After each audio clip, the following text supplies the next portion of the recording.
നിങ്ങൾ സഞ്ചരിച്ചുകൊണ്ടിരിക്കുന്ന ജീവിതപാത തടസ്സങ്ങളൊന്നുമില്ലാതെ വളരെ വ്യക്തമാണെങ്കിൽ, ഒരുപക്ഷേ മറ്റാരൊക്കെയോ സഞ്ചരിച്ച അതേ ജീവിതപാത തന്നെ നിങ്ങളും പിന്തുടരുകയായിരുന്നിരിക്കാം.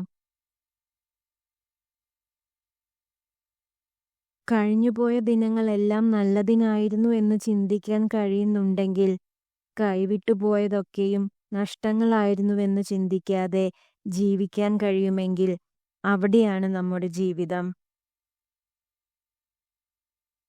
നിങ്ങളുടെ മനസ്സിന്റെ മുൻവാതിലും പിൻവാതിലും തുറന്നിടുക. ചിന്തകൾ കടന്നുവരുന്നതുപോലെ തന്നെ കടന്നുപോകാനും അനുവാദം നൽകുക.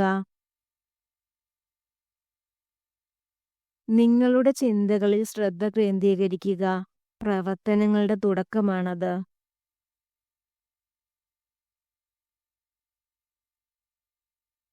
ഇത് നിങ്ങളുടെ ലോകമാണ്. അതിനെ സ്വയം രൂപപ്പെടുത്തുക.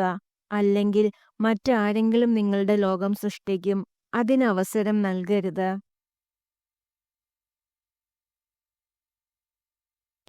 ഒരു വ്യക്തിയുടെ ഏറ്റവും വലിയ ഗുണം പണമോ വിദ്യാഭ്യാസമോ വായനാശീലമോ ലോകം ചുറ്റിയ പരിചയമോ അല്ല. മറ്റൊരാളുടെ മനസ്സിനെ വേദനിപ്പിക്കാത്ത വിധം സംസാരിക്കാനും പെരുമാറാനും കഴിയുന്നതാണ്.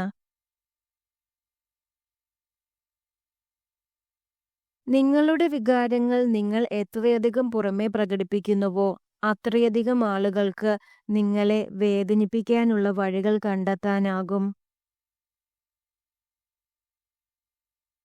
ജ്ഞാനം എന്നത് അറിവ് ശേഖരിക്കാനുള്ള കഴിവല്ല, മറിച്ച് അറിവ് എവിടെ നിന്നും കണ്ടെത്താമെന്നുള്ള ബോധ്യമാണ്.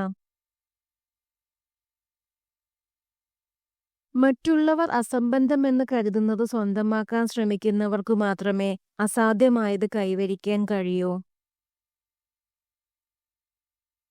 നിങ്ങളെ രഹസ്യമായി സ്നേഹിക്കുന്ന സ്ത്രീ ഏറ്റവുമധികം സത്യസന്ധവും ആത്മാർത്ഥതയുമുള്ളവളായിരിക്കും. ജീവിതം ഭാവിയിലേക്കുള്ള ഒരുക്കമാണ്. എന്നാൽ ഭാവിയിലേക്കുള്ള ഏറ്റവും നല്ല തയ്യാറെടുപ്പ് അങ്ങനെ ഒന്നുമില്ലാത്തതുപോലെ ജീവിക്കുക എന്നതാണ്.